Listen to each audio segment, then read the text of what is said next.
Welcome to Healthy Brain, Happy Body, a podcast from the Northeast Region Biofeedback Society.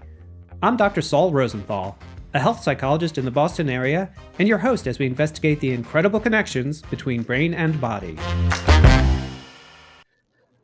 Welcome to Healthy Brain, Happy Body, where we are continuing our discussion of creativity, and we are back with Dr. Maury Swingle talking about creativity.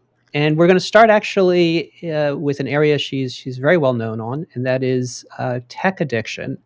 So first, could you talk a little bit about tech addiction and then how it may disrupt the creative process? Yeah. Well, we might as well just jump right in. It piggybacks it and then it completely hijacks it. I don't know whether we're just continuing from the first segment or whether I should repeat myself. Okay. You could repeat yourself. You could review and repeat. That would be Okay. fine. So bottom line is it's all about alpha. It's all about alpha.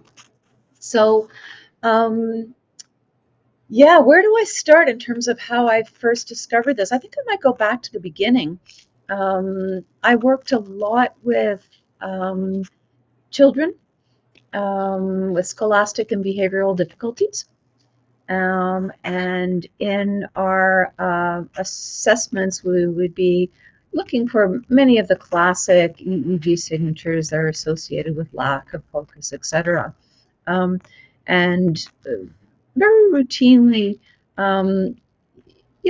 parents, they just hear all kinds of negatives about the ADHD or the learning disability or the behavioral disability. So we were always looking for positive things to share all through an EEG. And one of those is a signature that was associated with creativity. And I referenced this in the previous episode of when you're moving, it has to be a constant recording, by the way, because you can't see it if it's not a constant recording. But going from an eyes open to an eyes closed condition in the occipit. So usually recording at either O1 or O2, we choose O1 just for continuity. When the alpha goes up by over, I would say, 80%, it tends to be associated with creativity. Okay. And we've gone over that before in terms of, the activation of the visual cortex, etc. So when we were, sharing with parents and the child themselves, like, hey, okay, yeah, you have this issue with attention, but are you also creative? And universally, the answer was yes. Okay. And then when I started to be looking at that point, it was the invasion of gaming and predominantly young male children. We'd see that marker and ask the parents, and I'd say, well, they used to be, but they're not anymore. And, no surprise here, the epiphany of the time was pretty dramatic, but it was essentially about the time that they discovered gaming. Okay, and again, it was followed by YouTube and social media. But that was where the constant consumption of the process of gaming hijacked the alpha. And it essentially took it over. And that eventually became the marker. It was the way that I was able to tell that somebody had an issue with excessive interactive technology. So when that, this I say it piggybacks it, then it hijacks it. So generally speaking, artistry, positive artistry, started around 80. You definitely knew you were dealing with somebody with strong artistry when it was around 50. And now, if it crosses 200, you're almost guaranteed that this is a complete and total hijacking. Yeah.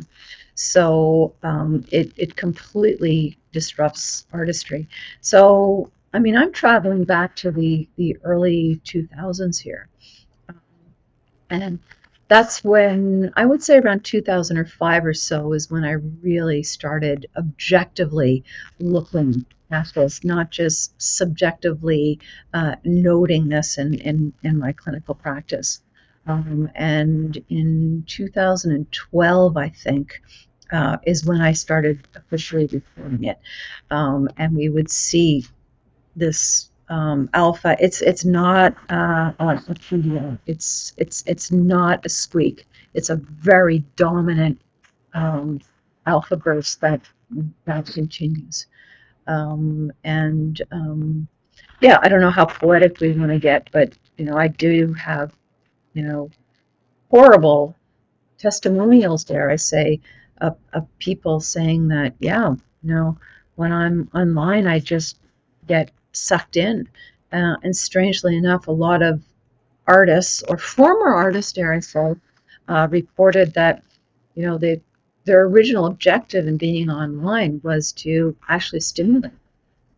They've Right. got different painting techniques and different types of brushes and things like that, but they just go further into the consumption of more, more, more, and then they never get to the creative process itself. Very, very tragic. Mhm. How Well, is this? You had talked about a fugue state mhm, of of artistic creation. mhm, How is this? It sounds at least superficially similar. mhm, mhm. So how is that similar to the how is this hijacked state similar to the creative fugue state? I don't, I'm not sure it is because one is a hostage, Mhm. okay? The other is a liberated muse. I think although it's still the alpha wave um, that is involved, it's a very, very different process. And again, if you look at the EEG of individuals in pure artistic flow, generally speaking, the alpha brings theta along. Versus individuals who have like completely gone down the negative rabbit hole, gaming, social media, YouTube, etc. One of the things that happens is when the alpha gets stronger, stronger, stronger, it's an inverse relationship. The theta beta ratio goes down. So essentially, you get this hyper negative arousal, dare I say, anxiety that goes along with it. Mhm. Artists are not in a state of anxiety when they produce, they're in a state of exhilaration. Yeah, Okay. it's a different process. Okay. We could dig into all sorts of hypothetical EEG states about theta and beta and how it goes along with alpha. Um, but the other thing that I was wondering about as you were talking about, I want to make sure I understand this. So the shift is from eyes open to eyes closed. Mhm. And when eyes closed, you're looking at the percentage increase in alpha. And 50 to 80% reflects a creative brain, whereas Creative, or creative creative person. Yeah. person, and 100% would be that it's that hijacked state. I would say 100 to 150 is creative. So that And increase, yeah. as we go from 150 to 200, we start to get crossover. After Okay. 200, almost always there is excessive interactive spoon use that has hijacked. Okay. So one of the questions I had about that is about a lot of my folks are drowsy, Mm, and so they don't have that big a change in alpha. mhm, So I'm curious how to resolve that because a lot of them are certainly overusing or addicted to technology, which is one of the reasons they're drowsy. But mhm. you don't see that gigantic increase in alpha because the alpha is so relatively high when their eyes are open due to the drowsiness. So I'm curious how might I begin to pull that apart?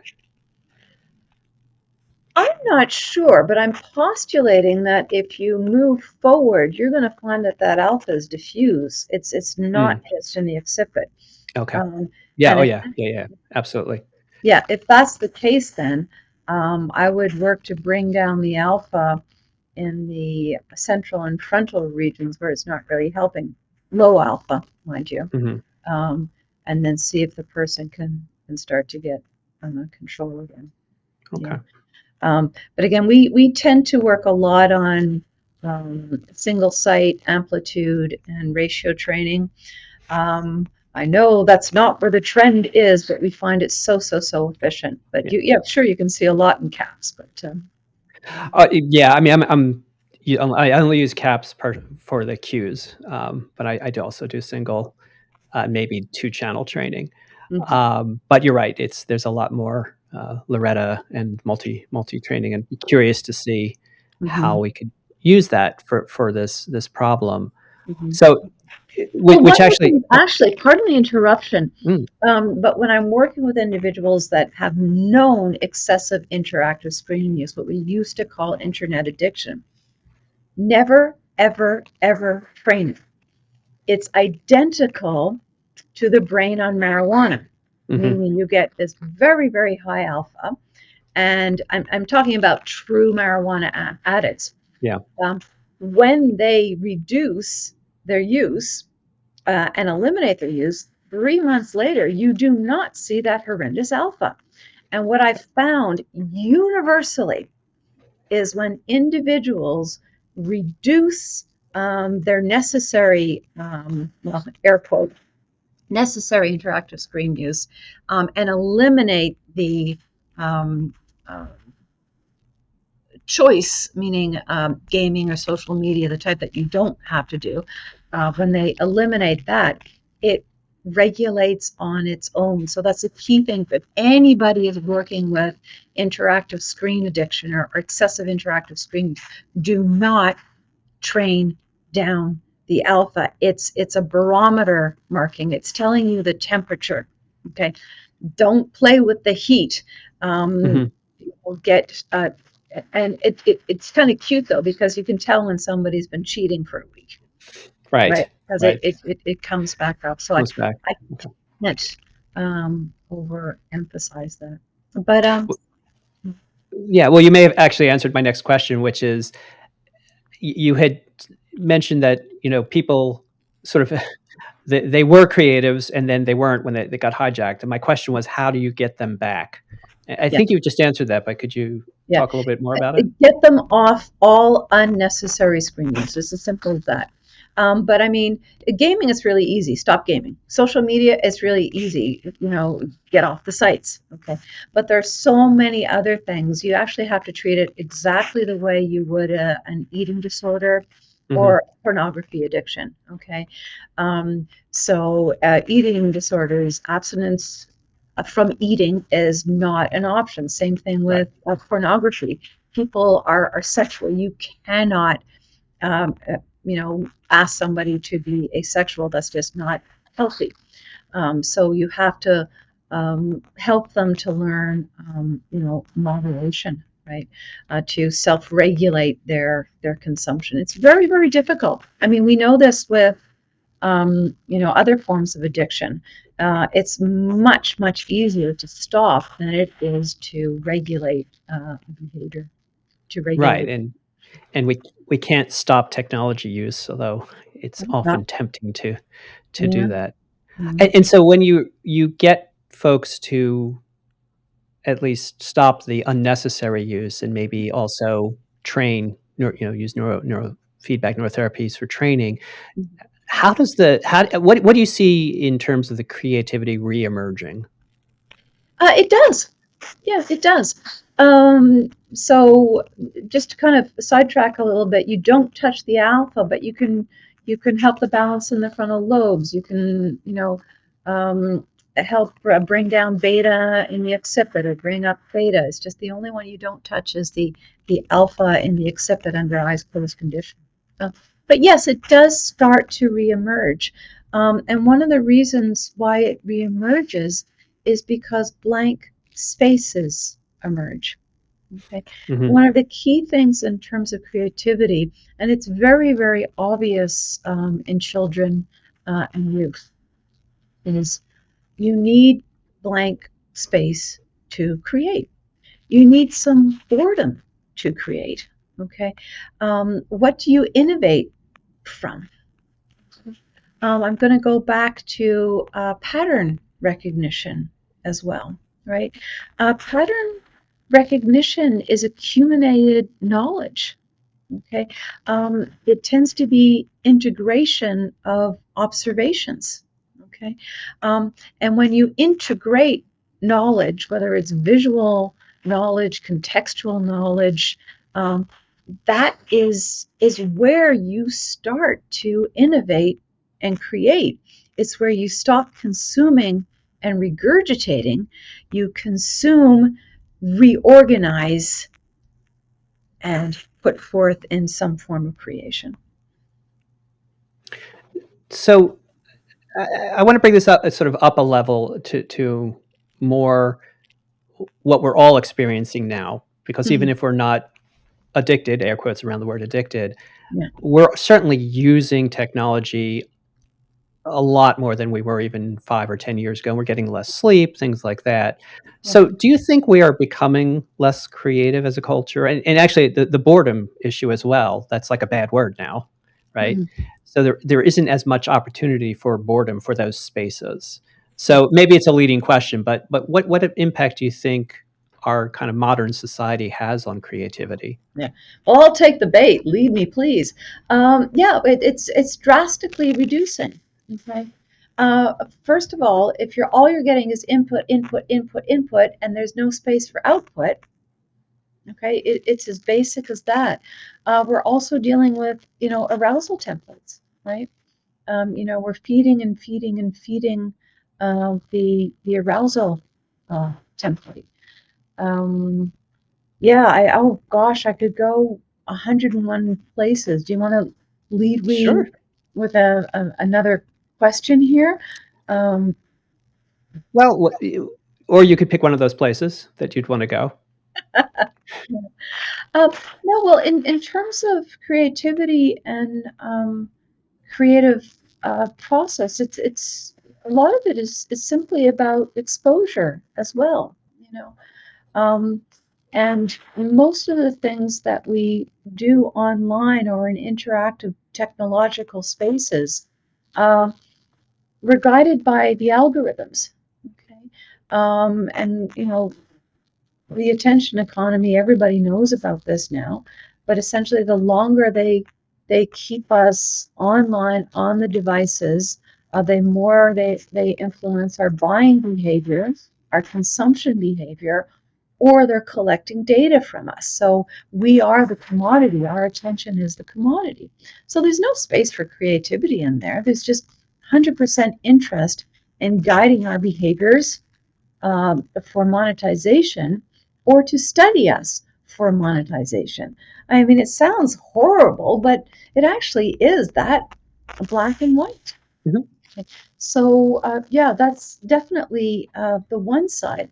The other is in terms of other forms of consumption. So, gaming, and I don't care whether it's shoot 'em up, first shooter, or educational programs, it's all the same. Individuals are bound by the limitations of the program, which essentially are the limitations of the programmer. Okay, so we can kind of get into the evil component of they're trying to program how we think. Sure, okay, but it's also very simplistic. Sometimes this isn't about trying to manipulate your behavior. It's just that's only as far as the programmer went. So you're literally playing within their box. Mhm. Okay. And there's you're not going into the world outside to discover things or put different things together. Like Lego is a really good example. Sure, extremely creative process, but you're Mhm. only working with blocks. Right. Old-fashioned Lego. New-fashioned Lego, you have little propellers and things, but That's you're right. limited by the blocks. So sure, within the Lego box, you can do a lot of things, okay, but you're limited by the box. So creativity is the wiggle room, I guess, within that the constraints of of what's in the box, and And with to me, that's not creativity, right? okay. Well, no, I mean, okay, I'm going a little bit extreme. Um, No, I, I see what you're saying though. Yeah. yeah, old-fashioned Lego versus new Lego. So when I'm talking about old-fashioned Lego, boy, oh boy, I support that. Kids doing all of this, but it's still limited by the blocks. New Lego, sorry, we are completely reconstructing what the people put in the box for you to reconstruct. Again, nothing wrong with that. Okay, it's like building an old-fashioned puzzle. I don't think that's creative at all Hmm. because there's an image and you're putting together the image. Is there value to that exercise? Sure, but don't tell me it's creative. Hmm. It's a Hmm. it's a different process, yeah. Different purpose. And technology, while you know, as you said, creatives may go there to expand their creativity, and I'll get to the question of what's the potential in a second. Mhm. But you're saying, in a way, that box is limited by a particular mission, which is commodification, is collection of data, collection of our attention, um, Well, in that's the very one side. The right, other side is, again, there's nothing necessarily malevolent about right. it, but you're just limited by what they have put in the box. You can't go out of bounds. So, what is the potential for technology? Because young artists today are all using technology Mhm. to create, to paint. Paint is now pixels. Mhm. Animation is all computerized. Writing is done. Mhm. So, what is the more positive or the potentially positive use of our of our today's technology for the creative process? I just have to flop it out. I am so, so, so biased. And I will admit to that. Also happen to think my bias is correct. Okay. Now, jokes aside, one of the things also in terms of learning, like again, if we look at children, one of my big issues with a lot of creative process via interactive screens is with other forms of creativity, you don't get rewarded for mere participation. Okay? There are also no consequences when something goes wrong. You get the redo, the redo, the redo, the magic eraser, so to speak. Okay. Learning to play the violin. Oh my God, you squeak like crazy. You've got to do a lot of stuff before you actually sound good. Same thing with drawing. Like, how many times do you or can you erase a line? So I think a lot of the supposed creativity is actually very formulaic, um, and it permits tons and tons of readjustment. You don't necessarily need any forethought. So if you kind of go with popsicle sticks, you glue them together, you have 3.5 seconds before the glue is stuck, and you can't, right? So impulse control, pre-thought, um, none of that is there. Now, on the opposite side, people will say, well, that yeah, without limitations, total freedom. So, I mean, I get that side as well. So Hmm. that's where, jokes aside, I am aware that I have biases. Um, but again, the some of the limitations of the program, and again, you have to really consider who is actually creating Right. what is actually creating here. And if we're going to get into writing, um, we're sorry, I want to swear, so I just we screwed ourselves, right? Um, Hmm. and especially in academia. Okay, for years and years we've been trained to write in this extremely formulaic, impersonal way. And where are we having the most issues now in terms of whether it's cheating of students not writing their own papers, et cetera, et cetera? Well, I mean, we created our own issue of taking the human or the personal out of the academic process. Surprise! Okay. Hmm. Um, so yeah, how are we training ourselves and to what purpose? Fortunately, I don't think we've seen a lot of that in art. I think that's a real blessing of the, I would say, from the late 19th century to current, that there are various forms um, of creativity. I did in my youth really criticize the lack of, I would say, academic instruction in painting and drawing. You know, Mm. everybody abstract, abstract. Well, how can you abstract a foot until you know how to draw a foot? I mean, that was, if we go back to the first episode, that was also one of the reasons why I opted out. I just thought, you know, it was so deconstructive that there wasn't any structure to the beauty. But I'm digressing. Um, but yeah, in that, you know, we're seeing now in art that there's this whole movement again towards very realistic portraiture, right? Hmm. So we have all these beautiful forms reemerge. And again, also in terms of AI, um, yeah, the systems, they're just, it's continual plagiarism. I don't think it's inspiration. It's just plagiarism. Okay. Um, and until computers become sentient, they're just reconforming things from what they've, or it has taken from others. And that frightens me a bit. Well, I was going to ask you about artificial intelligence and really get your biases up in arms. Uh, is there a role for? I mean, the genie bottle, the genie bottle, or it's open. Yeah. Um, is there a role? Is there some way we could actually use artificial intelligence to support creative process? Well, I think like any tool, if it helps us do the dirty work, sure, right? I mean, um, building a fence, you know, why do you need to be there digging out the post holes? Sure, have a post hole digger, okay? Um, but in terms of other components, um, I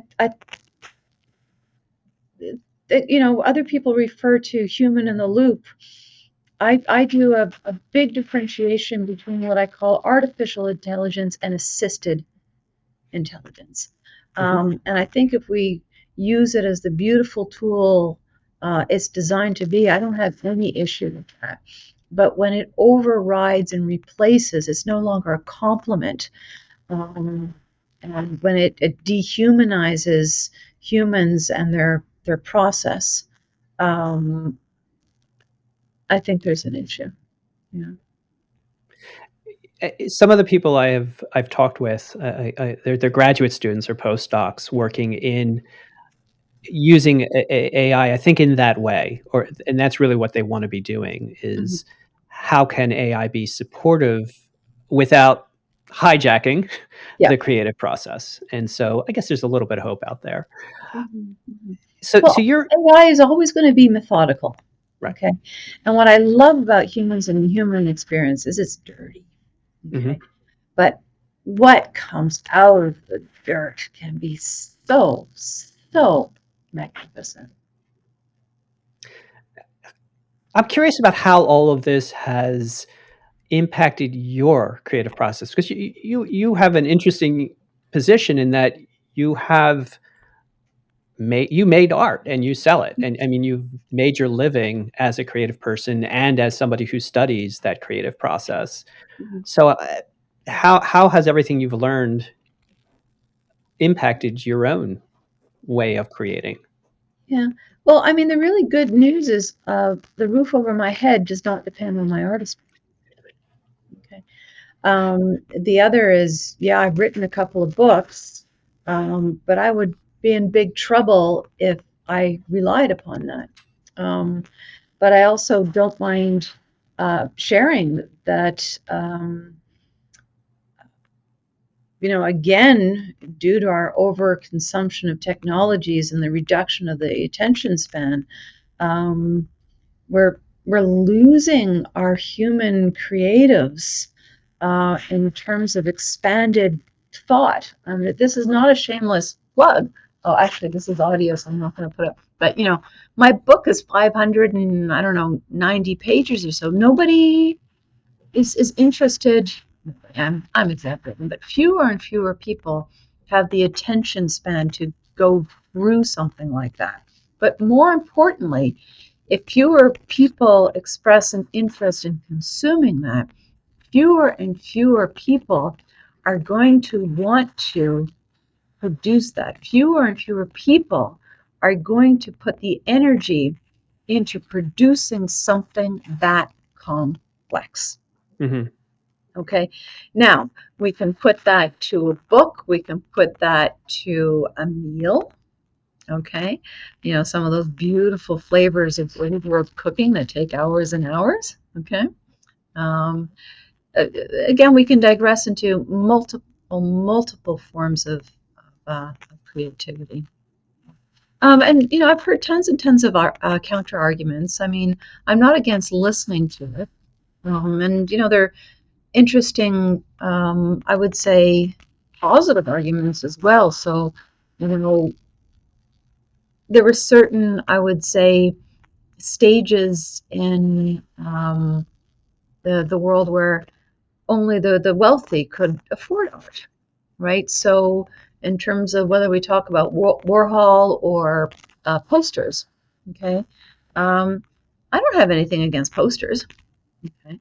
If you really like something and you can't afford anywhere from $50 to $5 million to hang it on your poster, right?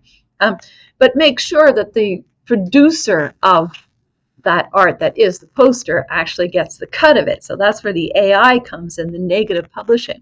What I do Mm. have an issue of is, as I said, uh, some of the computers now that are producing the art. So I'm going back around in terms of the plagiarism for commercialization. Mm-hmm. So it's So not how? computer art for the sake of art, Right. okay, or the sake of advancement. You're actually hurting the production of a human. And I'd say we're very, very close to switching from the word hurt to the word harm. Mm. I think that's probably true. How do you protect your own creativity? How do you keep space for yourself? Oh, well, off air before we were, um, recording here, um, the issue is my own. It's time, right? I have to permit myself to have time to be able to do it. I think it's as simple as that. Do you have any words of wisdom, either for people who want to be creative or build their own creativity, or those of us who may work with creatives? Hmm. Um, do it. As simple as that. Um, and I would say, don't worry about the quality. Okay. We used to have a whole branch of hobbyism. Okay. Meaning, if you want to paint. Frequently, it's about the process and the enjoyment. If you get the pleasure of hanging it on your wall after, great. If it looks like a mess that an elephant could have squirted out of his skunk, then who cares, um, paint over it. But there's a beautiful, liberating process. And here, I guess one of the best examples here could be singing. Okay? If you have a really good voice, please share it with the world. Uh, do something lovely. It's a gift. Okay. But if you don't, why would you not sing in a shower? Right? It's for your own enjoyment as well. And I think it's a very, very key part of being human. Um, and I would also say it's a necessary part.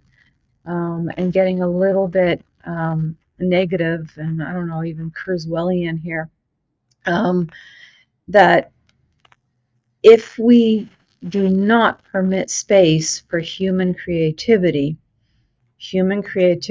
is going to dwindle. And then we're going to be limited by machine production. Notice I did not say machine creativity. Mm-hmm. Machine production, reproduction, and reconfiguration. We still need human creative input, in my humble opinion. And it doesn't matter if that is, quote, good art or bad art. We should just work at creating. Yeah, as we, that old expression, art is in the eyes of the beholder, Mm-hmm. as it should be. And it's true that no matter how bad your voice, you will always sound better in the shower. This is true. It's the echo chamber. So, Mari, I want to thank you so much for joining us here on Healthy Brain, Happy Body and talking with us about creativity. It has been my absolute pleasure, and I thank you for keeping this conversation going. Thanks for joining us on Healthy Brain, Happy Body. Subscribe to this podcast by clicking the subscribe here link in the show notes or wherever you get your podcasts. If you enjoy Healthy Brain, Happy Body, please rate us and leave reviews at Apple Podcast, YouTube, or wherever you get the podcast. Reviews help us reach more listeners, and that's more people who can learn about and benefit from biofeedback, neurofeedback, and other mind-body approaches to health. Also, let us know what you think by sending us email. Our address is healthybrain@nrbs.org. Healthy Brain, Happy Body is produced and edited by me. The theme music is Catch It by Coma Media. It is a production of the Northeast Region Biofeedback Society. Go to nrbs.org to find out more about the organization, including our trainings, monthly webinars, and yearly conference. All opinions expressed are those of our guests and not the NRBS. This podcast is not meant to replace advice from qualified healthcare providers. Healthy Brain, Happy Body is supported by the sponsors of NRBS. Be sure to join us on our next episode as we continue to explore the keys to our well-being on Healthy Brain, Happy Body.